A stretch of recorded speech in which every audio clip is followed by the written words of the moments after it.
Kuthi ungubani ukuthi ukuphihla lawadikwa ukuthi umgcoka futhi kude umuntu lomgcoka kwendlula wena.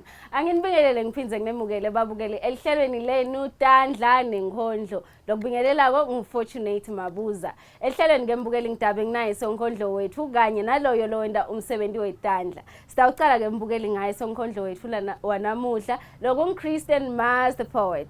Angete nganza mbukeli utasicocela kabanti ukuthi uma sikhuluma nga Christian Mars the poet sisuke sikhuluma ngabani aphinze asihayele mbukeli Nenkhondlo. Angisase lithuba ngikubingelele Christian Mars the poet ngicela ukuthi ucocele umbukeli ukuthi uma sikhuluma nga Christian Mars the poet sikhuluma ngabani because ngiyathi ukuthi awuzange wadalwa Christian Mars. Sanibonani libito lami ngingu siphiwo sihle Christian Mazia Sibongo. Sifika njani Christian Mars ngiloyo mbuto? Yes. Sure. Christian Mars Christian is my second birth name, then Sibongo wakamazi. So ngayikhatha short ngoba Christian Mars. So it sounds unique, I guess. Poetry ngiqala nini? Yes, I want to know ukuthi poetry uyiqala nini? Uyiqala njani futhi? So I am one person who is inspired by what I see around me, things that I see around me. Ngito tinfo letithi okay bhala ukuthi bamfu bangasitakala kanjani because kule poetry scenario or poetry umbrella lokumcoka ukuthi bambaphile ngemagama ekugcineni konke uyabona. So I am inspired by things that I write nami tiyang inspire because sometimes you're like hey ngibani lo bhalela you know. So starting poetry I started last year around October wish. November wish. Uqala poetry ngalo October or November. What is it that said you know what nyalo ke sesikhathi sekuthi sale uqala poetry? Okay, camera. I think I had an advantage ukuthi when I started ngiqala embi kwe camera, so I had so much pressure to push hard, you know, because camera then TV, you know, that's so much pressure on its own. So then I started embi kwe camera ngirecite lemfo leyo lengiyendako kahle it was I think 2 months back I was doing these things on my Sundays in church. So I think the anointing yabese yawa lapho, you know, ngibuka in front of the bishops, you know, I had so much khona la ngafika khona time man hayi ngayekela umhlaba ke wona sosemahlombamu angisoli kuphela kubangekho kwakho kepha sengikhalela labanakethu labatawukhula bathi ukuthi kuhle kukhula ungenaye babe baphinze nabo bende njalo kubantu babo sengibukela ngemehlo likusasa nabo sebabalekela kondla babo banifana mfana seluna la ngephandle ngiva umsindwe banifana labangabati bobabe babo labanye bayabathi sekuhlupha inhlitiyo lethi ngeke lona wangishiya ngisesemncane bayakhala kuYehova bathi kambe sifela kwabaduna insizwe sijubene kondla wakhala unina wathi lo mfana lona ngathi khulisela emandla bengenawo nawo futhi bese kasukile kulowami umtimba Nenkhondlo lena ivuse emanceba kulabaningi kunjalo kayiconzi kubalisa madoda sukumani nondle benu labantwana ngomazi lobhalile.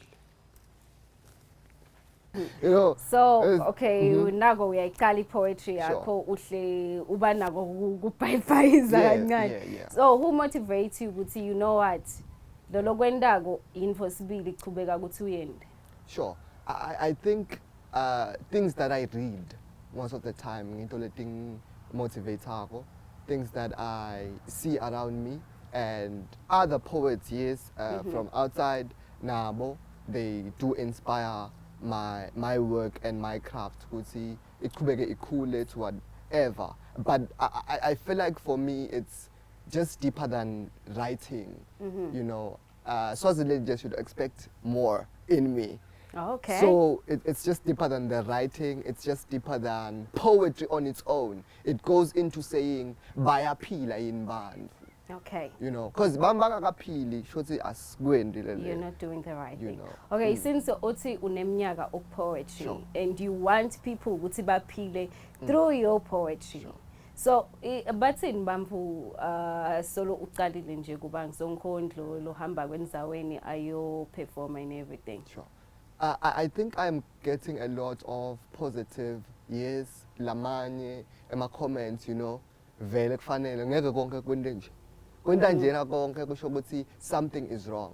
So yes, I get those bampe, you know, uyangisita umsebenzi wakho, uyathi amagama akho ayangiphilisa, you know, because that's what I think I need to hear, you know, ukuthi yathi uyangisita umsebenzi wakho ngivena inkondlo yakho naye yashintsha impilo yami. That's a move. You know, which means you have to go deeper now in what? In writing. And in writing, I eat a Christian mass. It's wisdom from God. So, kubo bonke babhali out there, if good le wisdom yekubhala levela kuNkulunkulu, if you don't have that connection with God, make sure you go straight into your knees and pray for that wisdom. Uthi yehle lesambulo sekubhala emagama. Uthi na udibana nepen, and when you are done, uve ngathi, is this me? You know, then bamfu baphile kanjalo. So yeah, I think that's it. Bantu bayakhuluma noma bangakhulumi. Bathi sebakhuluma kube ngathi bakhuluma kakhulu. Ingondvo nemnakabo tendo basuke sebakhulumile kungafiki etendweni. Tendo tifike kwasambanisela leya ngasenkhulumeni. Uzungisite nakwenteka ufika esigabeni sekukhuluma ungondle ngendvo leyakhako. Kungamakha umphefumulo nelingekhathi la khona. Kungendeka lesibusiswele emhlabathini lovunzile ukhanze ukuthi nelikusasa nalo seliyakheka. Umoya angadonsi leminye imimoya, inhlitiyo ingakhiphi kwayo, tandla tingahambi nalokunganani, umtimba angaphelelwa amandla. Tinkhulumo tinawo emandla ekwakha nemandla ekungakhi kwakha. Qaphela ukuthi ukhuluma ini nabani, losesimene lesinjani futhi. Nakude longakukhuluma thula, nako futhi kuyakha khumbula. Bantu bayakhuluma noma bangakhulumi. Tinkhulumo tinawo emandla ekwakha nemandla ekungakhi kwakha ngumazi lobhalile. Okay, so ke ngiyafika ngithi hey Christian, I think next week birthday yami ngicela ungendele inkondlo. Yes, you do get the wisdom from God. So when kanjani ke nasekufika nangumfo athi mina ngifuna ukuthi ungendele kanje my poem ngifuna ukuthi ihambelana la. Are you able to do that noma bese sothi kulo muntu no mina ngicabanga ukuthi sende kanje? What is it that you do? Okay, what I do is qala sikhuluma ngemali. Okay. Qala sikhuluma ngemali. Wegcineni kwawo konke kumele uphile. Yeah, ekugcineni kwawo kumele siphile. Because if sitothi thina nje asambe sokwendela shem. Kanjalo. Nakuthi nathi sonke siphile na ujabule nathi sijabule. You understand? So then after lama agreements ethu lawo siyakhuluma ukuthi ngibani igama lakho yabona ngiyabekisa sibongo sakho nanishada ngibani igama makoti sibongo sakhe. I mix those under a Christian umbrella, like I unfold it under a Christian umbrella with creativity like in it ngidlasa lamagama. Just to make an example ngithi sihle lesi buhle lobu phela buhle buyabusa ekhabo busani akwanze bandile angangifakazela kangcono, you know, something like that. Then you know muhle umshado ke lapho sesifaka sinanatelo sesibongo. You know what I mean. So yeah, you just come with your creativity, my creativity in it, with your name yabo, because kumnanzi yathi nangisho igama ngithi nje hey Fortunate you know, so you know, then we create and make whatever plastic that I think is the best. Okay, ngiyabona eceleni kwakho you're having an award. Ndondo. Yes, ngicela nje usichazele ngale award ngaze sithi hey Christine ube siyabonakala lapha TV aphethe award ngabuye baby. Yeah, I think this on its own is just deeper than an award. It's a gift from God. I'm so much humbled to have this in hand, which calls for more work. This doesn't make me great. There are great poets out there who are doing amazing things, you know, if I could say. But work harder, you know. I was so humbled receiving this award at school, because I had it in mind. You know, one day maybe I'll break a record whilst I'm in school, because ngiyapuma and you know, not having anything in hand, like you know. So this humbles me so much kuyibuka, you know, kuhlale kungiko lokuthi yo angifushe, you know, angifushe angifuce angitithobe. I just always pray for something where ukuthi God make me more humble than before. Why? Because nangasuka ekubeni ngibe humble, ngisuke ekubeni ngibe humble ngihambe ngohlala letulu ngishiya tibusiso la phasi. You understand? So tasala tibusiso akusendeki nako lokwendekayo. You know, sekude lama morning calls la esibusiso. Sekude ukuthi, you know, cause wahlala letulu sekulukhune ukuthi ubone bamflo ngabasita. Sekulukhune ukuthi bamfu bete kuwe bene njani ukhone ukuthi wene njani ubasite. Sengifisa shangathi sonke singaphila emagama abekuphila kithi.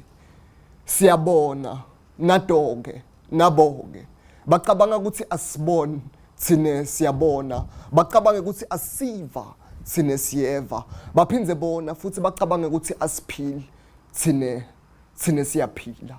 Kungivisa buhlungu kubona abantu labacabanga ukuthi siphila ngabo kuphila kwethu bese kuyavela mina sengivela bona. Kukhuluma liphimbo lami libangisana nemimoya yebumnyama. Lithi sekukancane uNkulunkulu avela emhlabeni ngoba sekunebantu labatenda boNkulunkulu balabanye abantu khona la. Umbuto uthi siphi sikhala sakhe. Yafakaza imimoya yathi siphi sikhala. Banvana buyane ekhaya. Empeleni nyalo kufuna ngabe asisekho enyameni kephana inyama ngiyo lefika kuqala lakithi. Ngibona kuhla ngabeta kusa kutothina kusa banengi labantu awuphiliswa bangakaqonzi njengoba tikhona intimvele bangatiqonzi nasemuva kumnyama la. So okay, kuna nangisongondlo kwenkosi yami lo sekhaya lo bhalile maybe soluyabeka everything yabhala beka. Ungamchicitela uthini lo yosongondlo loyo? Sure. I think for me now sesekushell yekubhala because banengi balababhala out there like njengoba bengutshela I'm not great. There are people who write things that are so clean out there. The day uyophuma kushell yakho is the day where you will start seeing the lights that you want to see in your mind. Like the vision that you have. The day utokala kufuna ukuthi okay ngiyaphuma. Kala like you can start having gadgets. That phone, you know, we have TikTok now. Le ucingo lakho recorder, you know, you practicing yabekis. Thatha level if I got TikTok, you understand? See, bayabuka people share, you know. My TikTok account eaten I think more than about 5 months, but I have 22,000 followers. So you can imagine. Yeah, but so that's a move. So if I could do it, you could also do it. Yeah, sure. You understand? If you can ungaba nawo lamadata ukuthi uposte ama videos ku status sakho ukuthi babone bamfu bakho, ungaba nawo amadata ekuposta icontent ka TikTok. Bamfu bayisharishe status intabo. You understand? So I think if you have that gadget, nangabe uthi gadget cela kumakhelwane, like move. You understand? Ungamane ukuthi mina shemu angidocela shemake ukuthi shem angiside. You understand? Like sure. What I'm trying to say to young people is phuma kule shell yakho. You understand? Qala ngalolo nako phusha. Yes, there are storms in the way, but now unnecessary at some point. You understand? Sure. You know Jesus Christ, just to quote, Jesus Christ was in a storm, then there were these disciples, ne? Then Bayamvusa wake up, and he was relaxing. Why? Because he knew that he had a savior above him. You understand? So let us be strong with the storms in it. Yeah, bon. So let's move. Whatever you have, start ushute, uposte. We are there to support. Inbox us. La nanjanisana APCT collaboration studio. You know, let's move. Yeah, bon. Gubebede la mala. Ngifundzise Thandvo ngifundzise kwakhalam dam kwakhelane ngoba njengemfuyo wena uchubeka ukhicite lokunye nalokunye kukhicite lokunye kungathi sekwakha sibaya seluthando pho kanjalo nawe sibaya seluthando gcina lokuhle kwanzele nasetitukulaneni tetitukulwane bantu bami mina lesibusiso ngisehlisa kwasa mavi ebenkhondlo mavi ebenkhondlo.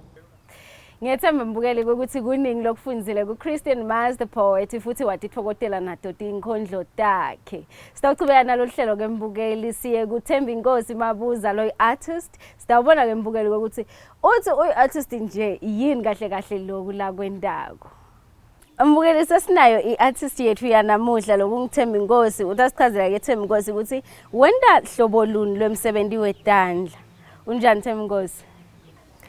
Ngiyanibingelela babukele emakhaya libito lami ngithemba Inkosi Sibongo ngwakamabuza ngihlala kaManzini enzaweni yaselutse ngingumdwebi I'm a fine artist ngesingisi ngidweba tithombe letibita ngekuthi i-fine art. Okay Themba Inkosi ngicela ukuthi uma ukhuluma nge-fine art ukhuluma ngani ngoba nje nami sengilahlekile ukuthi hey what i-fine art. Okay babukele emakhaya basically nangikhuluma nge-fine art ngisuke ngikhuluma ngekudweba specifically for mina kudraw ngesandla ngisebenzise ipenseli njengoba nitibona letithombe letibabukele emakhaya tidroshe ngepenseli ngiyona le fine art lengikhuluma ngayo manje ke thina nasidraw bese sidraw sikufaka ephepheni kwethu draw yabo babukele emakhaya.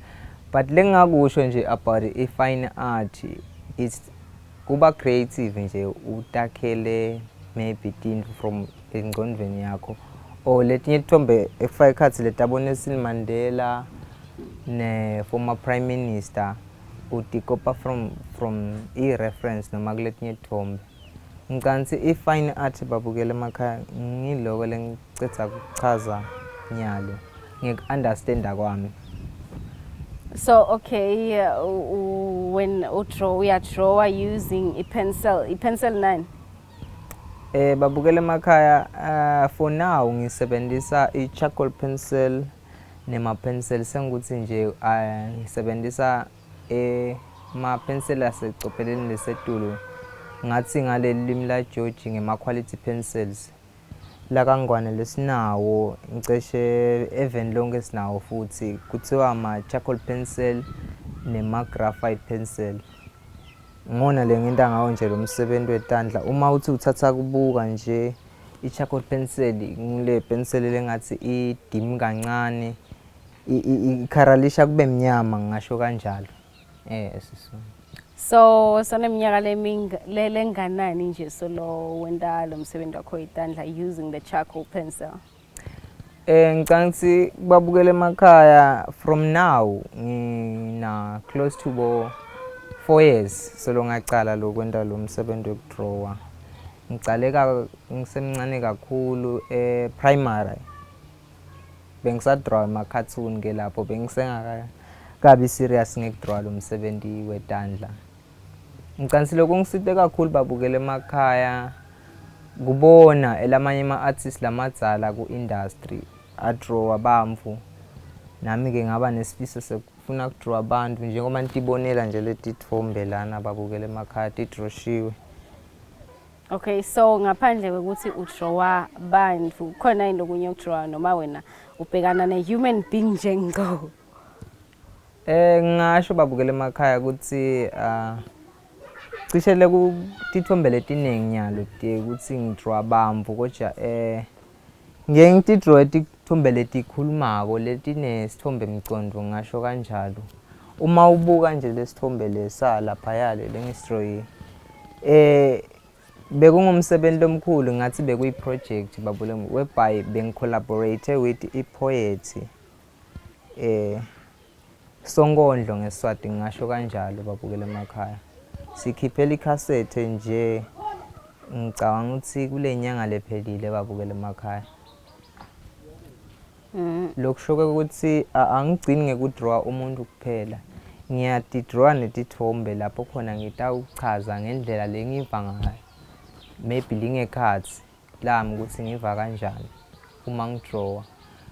Ngisho nje ukuthi kudraw kwami kusinye nangasinye sithombe la lokungicugudele noma lokungende engasithrowa lesithombe babukela emakhaya ukuthi ngimbonile le muntu ngase ngifila njani ngekhathi kwami ukuthi indlela lengangijabulisa njengelithalenta lami ku-draw ngicabanga ukuthi ngisebenzise lona ukukhombisa ukuthi luthando lenginalo ngaye lo muntu ngikuthi ngimdraw babukela emakhaya.